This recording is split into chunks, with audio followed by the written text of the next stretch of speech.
Would you be a jerk for telling a friend what everyone else truly thinks of them? We'll get into that in a bit, but first, am I the jerk for booking my son an eye exam just to settle an argument? I, 40-year-old man, have booked my son, let's say less than 10, a meeting with an eye doctor to settle an argument. Some context, my mother-in-law was once an eye nurse. She worked in the industry for ages, and I'm sure for everyone else other than family, her opinion would be valid. However, she is also a boomer, a liar, and one of those people who is never wrong. You can come at her with facts and she will just, oh well, if it was me, blah blah blah. So fast forward to my son. The school did an eye exam and sent him home with a slip saying that we should get his eyes checked. So off to the mall, eye place I go and get his eyes checked. They come back with a minus 1.6. They did multiple tests, drops, scans, etc. And a few weeks later, boom, he has glasses. Fast forward a few more weeks and almost everything the mother-in-law takes the kids to, she sneakily ensures my son doesn't have his glasses. She's even said on a few occasions, oh, you don't need those.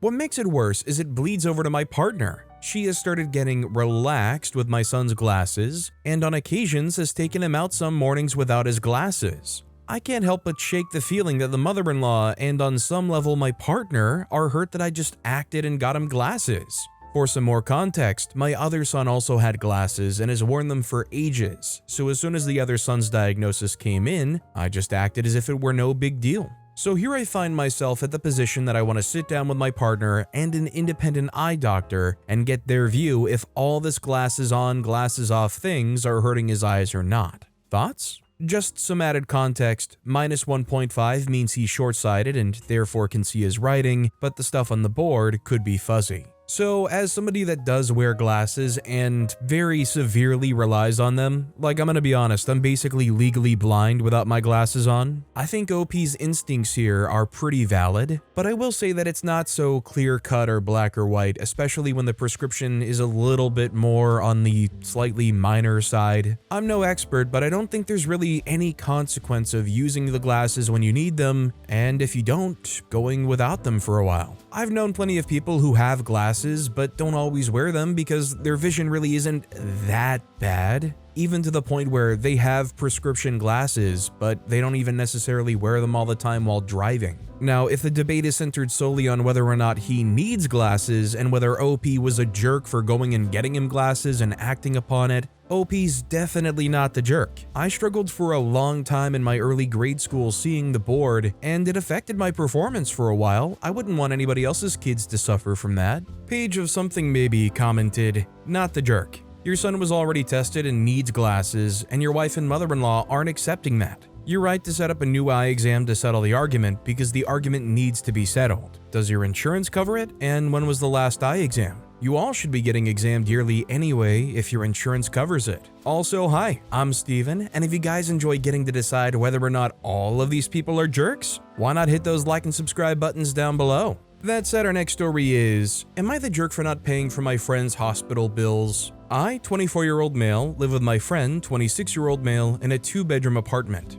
We were friends before living with each other, so we set some ground rules, and one of them was that we don't share groceries. We have separate mini fridges in our rooms, so you couldn't even eat or drink something that isn't yours on accident. One day, I was out with friends, and I was craving the cake in my fridge for when I come home. When I came home, I saw that the fridge was empty, and I saw the plate in the trash. Turns out he was allergic to peanut butter, which was in the cake, and he saw himself in the mirror, face puffy and red as a tomato, so he called an ambulance. After he saw the cost of the ambulance and EpiPen, etc., he asked me to pay for it all because apparently I poisoned him. And I told him that he stole my cake without even telling and told him to freak off and went home. He told all of our friends, and they're telling me to at least help him pay it. So am I the jerk? I wouldn't bet that there's a lawyer good enough to prove that somehow OP could possibly be liable for anything here. OP had their own fridge, their own stuff, and a clear, previously stated expectation that that stuff would stay OP's only. I'd love to hear what more there could be to this argument. Steam Scout commented, not the jerk. This is no different than if he had had an adverse reaction to your medication. It wasn't meant for him. You didn't give it to him or agree to him having any. This is 100% his fault and his problem. Not only do you not owe him a dime, you need to make it very clear that his medical bills are not an excuse to fall behind on rent or utilities, because there is a 100% chance he's going to say that he needs you to cover those if he has to pay his own medical bill. Plant your feet and don't back down. Our next story is, am I the jerk for asking my boyfriend to stop talking about my body? I'm a semi-pro athlete in a weight class sport, and after years of working with my coach, we discovered the best method for me to make weight is to do a calorie cut to get me to around 13 to 15% body fat, which for me personally is below my healthiest percentage, but high enough that I can still perform, and I water cut the rest of the weight. Please note, I only stay at the low body fat percentage in the weeks before my competition, then I jump straight into a high-calorie diet to gain a healthy level of fat back. My sport has nothing to do with looks and is strictly a performance sport, but I particularly love how small my boobs get because at a healthier percentage, they become quite large to the point I've considered a reduction. My boyfriend knows this. I'm now at my lowest weight I will be until my next comp, and he started making comments about how he's so excited for my weight to come back up so my boobs get bigger. I told him he's welcome to think that, but please don't say it, as it's oddly frustrating for him to wish, out loud, for something I dread most about gaining weight. After I asked him to stop talking about my chest, he stopped directly commenting on it, but would drop comments like, "Just imagine how great you'll look next month," while staring directly at my chest. So that turned to me asking him just to not comment on my body until after I've performed. He got quite frustrated with me and said it's unreasonable for me to expect him to say nothing about my body. I don't totally disagree, but I also feel that if he can't do it without innuendos about my chest, that he should probably just stop. I'm not asking him to stop commenting on my body forever, but to just sort of wait. So I think it's fair to say that it's totally fair for this guy to have his own preferences and desires and whatnot, but the crux of the issue is about being respectful to your partner's body, and especially what your partner wants for their own body. Like OP writing out just what they did and makes their boyfriend sound like one stop short of, "Hey toots, nice jugs." Like, it's fine if your partner's into that, but OP expressed multiple times that they're not, so control yourself and stop being honestly like a weirdo. Dina Felice commented, "He got quite frustrated with me and said it's unreasonable for me to expect him to say nothing about my body. No, it's unreasonable for me to expect you to think nothing about my body because you cannot control your thoughts. But speaking is an action. And while I cannot expect you to be a mind reader and guess which topics are hurtful to me, I absolutely can expect you to stop bringing up a subject that I have explicitly explained causes me emotional distress." Not the jerk. At this point, his argument is that he's literally unable to control his own actions when he's thinking about or seeing your body. Apparently, he doesn't realize how frightening that argument would be if you took him completely seriously. I suppose the good news is that it's likely he isn't seriously claiming that he's unable to control his actions.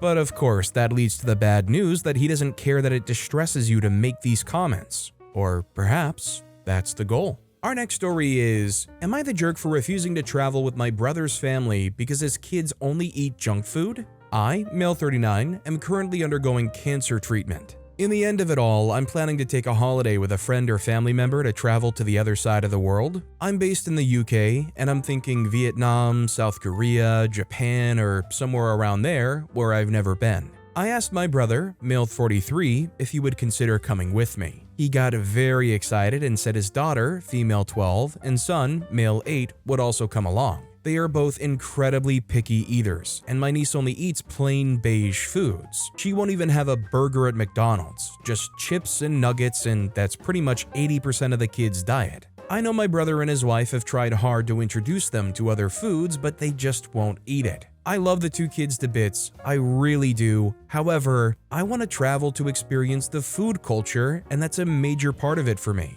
I want to get off the beaten path and experience things in life I haven't been brave enough to experience before. For me, selfishly, this trip is about the end of my cancer and celebrating that there is life after cancer. It's also not something I can easily afford. This is where I might be the jerk. I asked my brother to come travel with me, and when he said his kids would come too, I told him I would rather travel with someone else. He's disappointed and angry with me and frustrated that I don't want to travel with his family. He feels I'm being selfish, as traveling with his children can also be fulfilling. I would also like to spend time with them and do some child-friendly things during the holiday. He had already gotten my niece and nephew excited about the travel too. To make things worse, we live in different countries, so we don't see each other a lot. They will be very disappointed when they learn I've pulled the plug on the plans. I feel conflicted, so am I the jerk?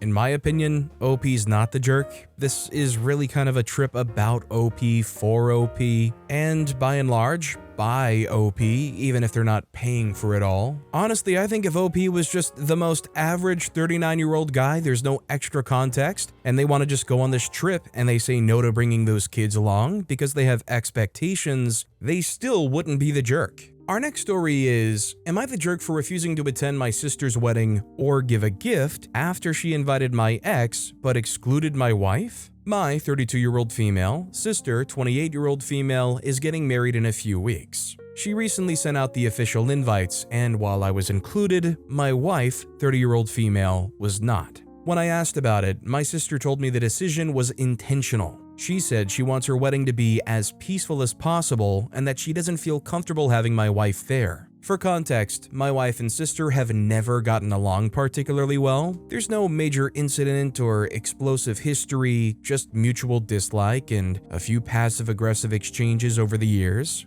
That said, my wife has always been respectful at family gatherings, and I've never seen her act out. What makes this worse, though, is that my ex-girlfriend, whom I dated for 4 years before meeting my wife, is invited. My sister remained friends with her after we broke up 6 years ago. I didn't love it, but I never made an issue of it. Still, it's incredibly hurtful to see that my sister would rather include someone from my past, someone I haven't spoken to in years, over the person I've chosen to build a life with. I told my sister that I wasn't comfortable attending under these circumstances and that I wouldn't be sending a wedding gift either. I said if she doesn't recognize my wife as part of the family, then she shouldn't expect me to play along with the celebration as if everything is fine. She accused me of being petty and trying to punish her for setting boundaries. My parents have since called to say I'm overreacting and that I should just go and keep the peace. To me, this feels like more than a disagreement. It feels like a fundamental lack of respect for my marriage. But the family seems to think I'm making it about me. Am I the jerk for refusing to attend the wedding and declining to give a gift because of how my wife has been treated? I think OP's not the jerk. I think it comes down to the fact that the sister says, oh, I want to keep the peace, and then invites somebody that's going to be a huge conflict of interest for OP. I think that alone creates enough of an excuse for OP to say, well, I just can't attend. Cutting out the wife, saying that it's an intentional decision when they've really never had anything truly going on between them. I feel like that's more than enough reason for OP to say, I wish you all the best, and I'm gonna keep it at that. I mean, you can't argue that OP's not keeping it civil, right? This next story is, am I the jerk for telling my friend my solo trip wasn't meant to be a group trip after he booked flights to join me? I, 20-year-old female, have been planning a solo trip through Asia for the past 6 months. It's a 2-month-long trip. I booked my flights and accommodations months ago and built out a detailed itinerary. I always saw this as my trip, something I was doing alone, but open to overlapping with friends here or there. A friend of mine, 30-year-old male, who I met in university, mentioned months ago that he was also thinking of traveling. In person, I said that if he was free, maybe we could overlap.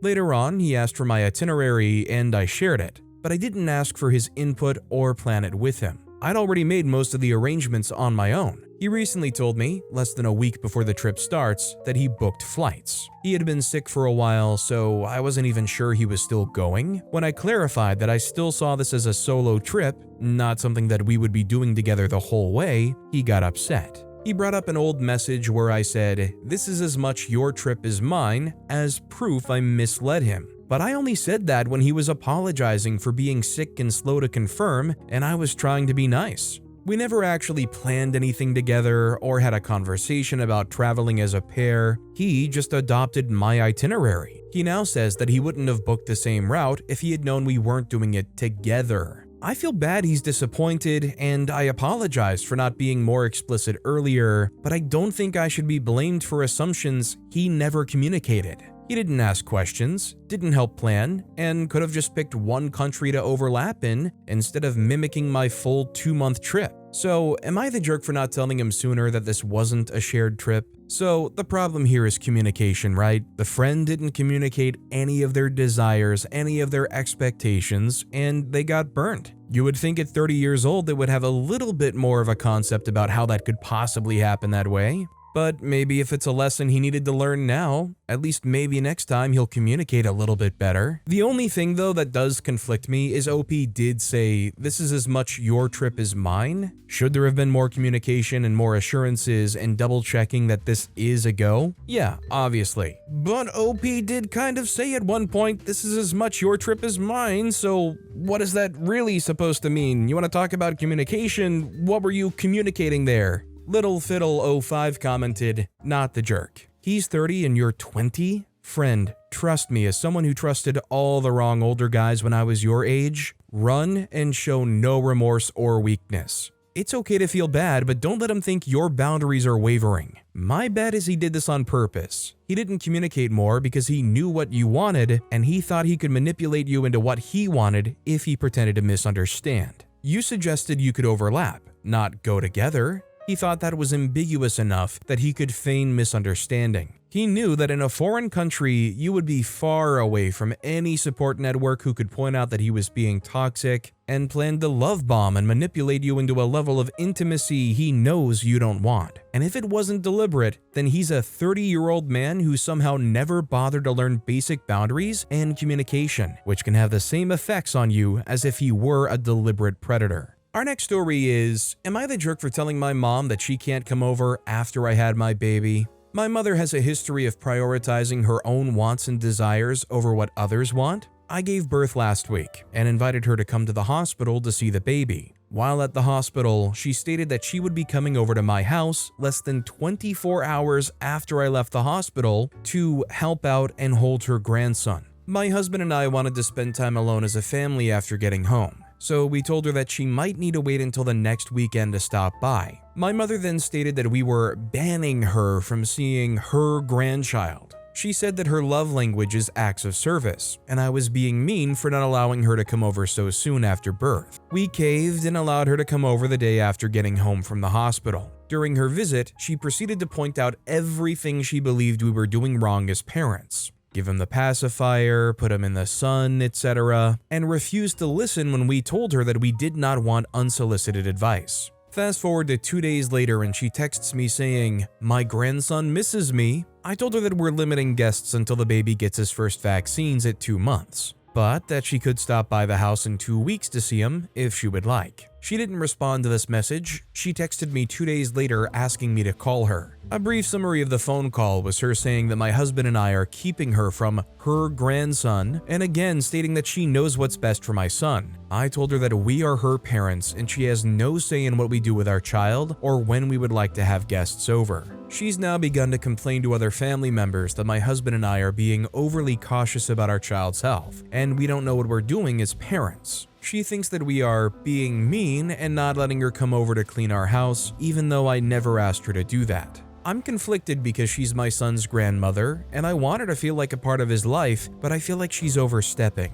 Am I the jerk for telling my mother that she needs to respect the boundaries we set for ourselves and child without her input, as well as for limiting her from seeing him weekly like she wants? OP's 1,000,000% not the jerk. I mean, there's one universal truth here, which is, unless that baby has the most remarkable functioning brain already, they're not gonna remember any of this. They don't truly miss grandma. At least they sure as heck wouldn't be able to communicate it. She's being overly pushy. I know tomorrow isn't guaranteed, but the baby was just born. Give the parents some time to adjust and trust that you'll see the baby later on, probably plenty. Long Oil 5681 commented, "Not the jerk, boundaries now. What she's doing is unhinged. Get a doorbell camera, keep your doors locked. If she has a key, just change your locks and don't tell her. If she wants to throw a fit like a toddler on social media or send family after you to harass you, count it as a blessing because she's going to give you all the evidence you need for a restraining order. Your baby only wants you.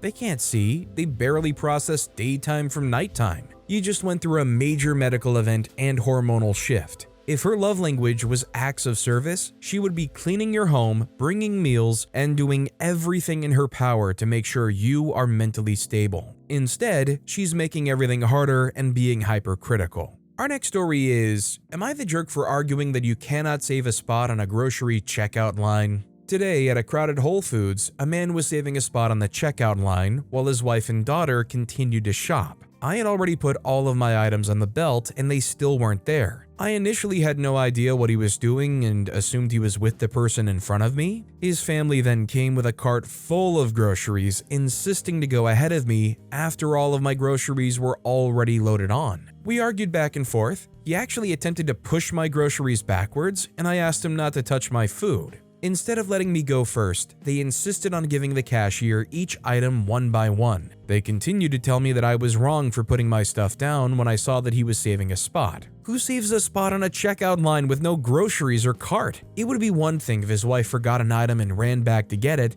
This was not the case. I'd love to know what everybody thinks here, but I feel like this is the perfect situation to justify going full Karen. Not gonna lie, I feel like I would be kind of steaming a good bit with the cashier for even entertaining this, although they probably don't get paid enough to truly care. That's one of the situations where it's actually legitimate to go, let me talk to your manager and complain about it because what the heck is happening right here? Summit Junkie 7 commented, I would be just as upset at the cashier for serving him as he cuts in front, tries to push another customer away, and hands them items one by one. I would just look straight at him and say, sir, there's a line, and start checking out OP. Some people are going to be exactly as much of a jerk as society in general lets them get away with. As OP, I would have left all my groceries on the belt and walked away to find a manager. Our next story is, am I the jerk for cooking with cooking wine when I'm a recovering alcoholic? I'm a recovering alcoholic, and I've been sober for 4 years. One thing that came out of my sobriety was my love for cooking. In the beginning, it kept me busy and I didn't want to drink if I wasn't hungry. Now, I just love the process of making a delicious meal for myself and loved ones. Recently, I had my family over for a meal. One of the components of the meal was chicken marsala. I love chicken marsala. I make and eat it all the time. One of the ingredients is cooking marsala wine. I brought out the meal and my sister asked what the chicken was. I said it was chicken marsala. She asked if I used wine. I said I used cooking wine, not regular wine. This started an argument about me using and owning cooking wine as an alcoholic. My sister said that I'm relapsing by cooking with it and that I've basically been lying to them about being sober. I argued back that you don't get drunk from eating food with cooking wine. You are ingesting some alcohol, but the whole recipe had 2/3 of a cup of wine. My portion has even less. I make this because it's delicious, not because it gets me buzzed. It also doesn't trigger any cravings for me to drink. If I buy a bottle, I use it to cook and it sits untouched in the cabinet until I need it to cook next time. She ended up leaving and yelled at me to not talk to her until I'm actually sober. My mother agrees with me that I'm not lying about sobriety by eating foods with wine in them, but when I looked it up online, there are some people who think that I'm not being honest if I cook with alcohol. Am I the jerk for cooking with cooking wine when I'm a recovering alcoholic? So personally, I think, like a lot of things, it depends on the individual. Could it be a terrible influence to have in the house for a recovering alcoholic who may see it even if it's cooking wine and turn and just drink it? Sure. But at least from what OP's described, it clearly isn't a problem for OP. Bottom line is, there's a reason you don't have to provide ID when you go out to eat and order the chicken marsala. The mere suggestion that you're going to feel any kind of buzz or effect of alcohol from eating one serving of chicken marsala is ridiculous. Menorasaurus Rex commented, not the jerk, I'm a recovering alcoholic, sober for 3 years. My rule of thumb is if a child can eat or drink something, so can I. There's some reasonable debate about non-alcoholic beer because it's not actually non-alcoholic, it's 0.5% ABV. I choose not to drink it because I've never liked beer anyway, but if I did, I wouldn't consider it a relapse. The 12-step crowd not only has some pretty strict and extreme views on sobriety, but they're big on guilt and shame. If your sister's in Al-Anon, that would explain this behavior. This next story is, am I the jerk for telling my friend everything everyone has been afraid to tell her? I, 17-year-old female, have a friend who got a new boyfriend a few months ago. Our friend group, 5 girls, was really happy for her at first because he's nice. But it's gotten to the point where they can't be apart for more than 5 minutes.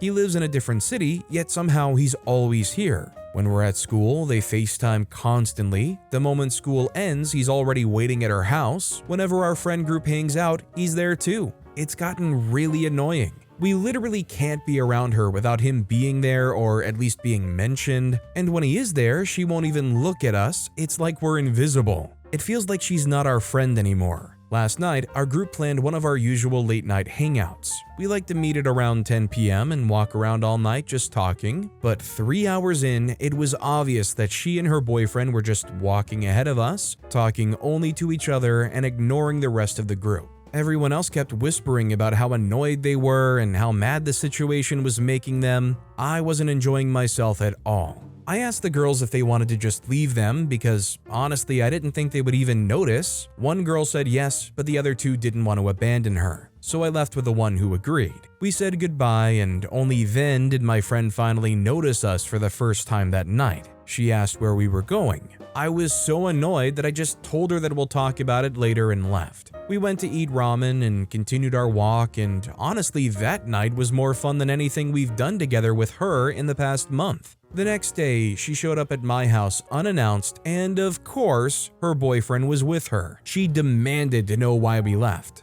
So I told her, not just about last night, but everything everyone had been too scared to say. I told her that she and her boyfriend are obsessed with each other, that ever since they got together, she doesn't care about us. That she treats us like we're only there for her convenience, like punching bags when she's mad. That she acts entitled and thinks that just because she's had a rough past, she deserves everything. That she's rude, possessive, that she thinks we owe her something just because she was the one who brought us all together. I unloaded everything. She was crying by the time I was done, and she left. But 5 minutes later, she started the argument again in the group chat, which annoyed me even more. So I said all the same things again, but this time I gave examples of every single thing I brought up.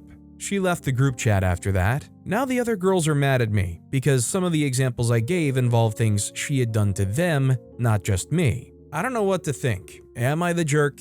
I don't like how we all complained behind her back, but no one had the guts to say anything to her face, but I feel bad that I made her cry. I definitely understand OP's frustration on 2 levels. 1, nobody's trying to address the elephant in the room. That kind of sucks, right? And 2, which is the more obvious one, the friend isn't really being all that much of a friend. I mean, when you hang out with a friend, you kind of hope that your friend is going to give you attention, make the event about doing stuff as a friend. With that said though, I feel like OP went kind of nuclear here. Like, just because nobody else called her out on it, or because it had been going on for so long that OP's willing to just explode, doesn't make OP not the jerk for being like, you are this and that and awful and we all feel united in exactly the same way, and making her cry and upset, like addressing it truly for the first time via a megaphone right in her eardrums. It just feels kind of rough from somebody that's like, yeah, that was my friend. Lord Mwahaha commented,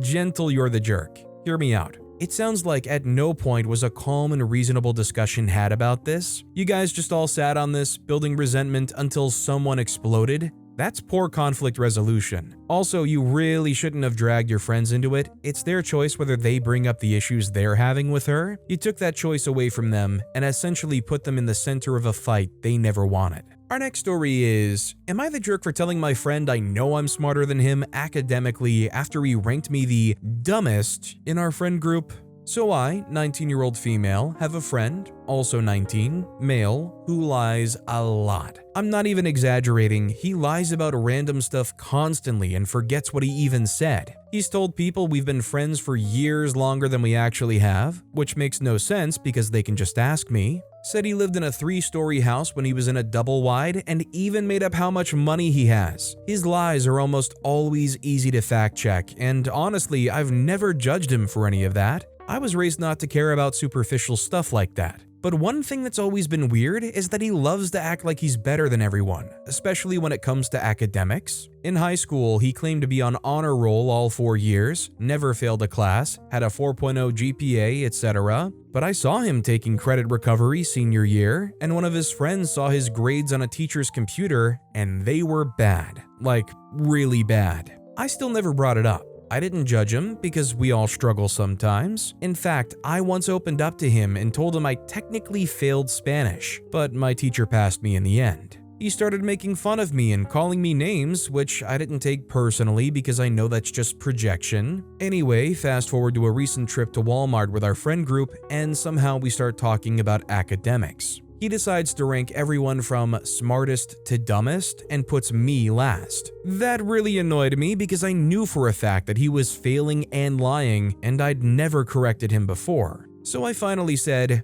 I know I'm smarter than you academically, I've just never cared to correct you on it. He got really upset and hasn't spoken to me since. Some of my friends said that I was being mean, but others think he had it coming, so... Am I the jerk for finally saying something after letting him lie for so long? I think OP was justifiably coming to their own defense here. It's one thing if OP did it maybe out of malice or in a way that just like utterly exposed him and embarrassed him, but when he's blatantly being like, I'm gonna rate my friends smartest to dumbest, you're the dumbest one by the way, is it not fair game to come right back at them with not just like some hurtful thing you made up, but the truth? I just don't think it was unreasonable what OP did. I'd want to stand up for myself too. Dry Response 4914 commented, not the jerk. He sounds immature and insecure. I disagree with you though. I think he makes up all that stuff to make everyone think he's awesome or whatever. Ranking friends, especially to their faces, is a mean, toxic, shallow thing to do.